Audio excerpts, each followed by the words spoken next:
Yon, maglalapag na naman tayo ng desing. Pero ngayon helmet ang ilalapag ko. So para na naman to sa mga inaanak kong rider. Kasi mainit ngayon, pero nakita nyo naman, mga masisipag pa rin yung mga yan. So wag na kayo magsyelo sa mga inaanak ko rider.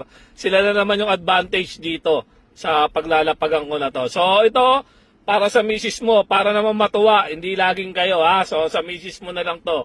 Kaya yung kulay pambabae, okay? So dadagdagan ko na lang ito, pandagdag sa budget. Ayan.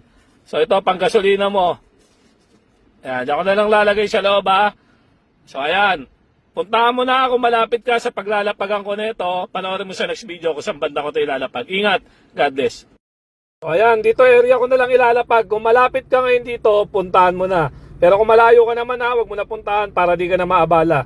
So dito ko na lang ilalagay sa may puno. Ingat. God bless.